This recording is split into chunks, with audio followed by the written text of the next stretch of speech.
Bharat cricket జట్టుకు మరోసారి భారీ షాక్ తగిలింది.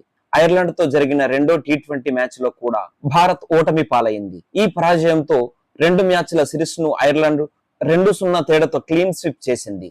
బెల్ఫాస్ట్ లో జరిగిన ఈ మ్యాచ్ లో ముందుగా బ్యాటింగ్ చేసిన ఐర్లాండ్ జట్టు 20 ఓవర్లలో 154 పరుగులు చేసింది. తర్వాత లక్ష్య ఛేదనకు దిగిన భారత్ జట్టు 153 పరుగులకి ఆగిపోవడంతో కేవలం 1 పరుగుతో ఓడిపోయింది. ఈ మ్యాచ్ లో భారత్ బ్యాటింగ్ మరోసారి విఫలమైంది.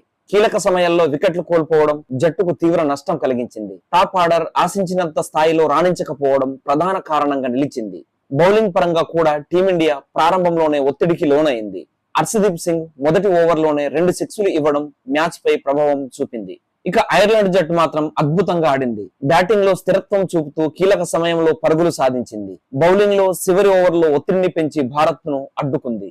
ఈ సిరీస్ లో వరుసగా 2 మ్యాచ్లు ఓడిపోవడంతో భారత్ జట్టు ప్రదర్శనపై తీవ్ర విమర్శలు వెలువెత్తుతున్నాయి.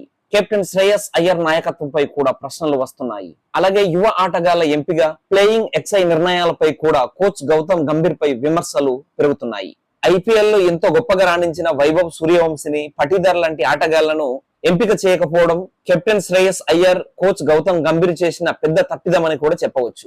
భారత్ ఎందుకు ఇంత దారుణంగా ఓడిపోయిందంటే స్టార్టింగ్ నుంచే బ్యాటింగ్ ఫెయిల్యూర్ అవ్వడం, కీలక సమయంలో వికెట్లు కోల్పోవడం, బౌలింగ్ లో ఒత్తిడి తట్టుకోలేకపోవడం, సరైన టీం కాంబినేషన్ లేకపోవడం. వరల్డ్ కప్ ఛాంపియన్ గా ఉన్న భారత్ జట్టు ఈ విధంగా ఐర్లాండ్ చేతిలో సిరీస్ కోల్పోవడం అభిమానులను నిరాశకు గురి చేసింది. ముందున్న సిరీస్లలో టీమిండియా తప్పిదాలను సరిదిద్దుకుంటుందా అన్నది చూడాలి. ఇది టీమిండియా కోసం ఒక హెచ్చరిక. ఇకపై మరింత జాగ్రత్తగా ఆడాల్సిన సమయం వచ్చింది, లేకపోతే పరాభవం తప్పదు. జై హింద్, జై భారత్.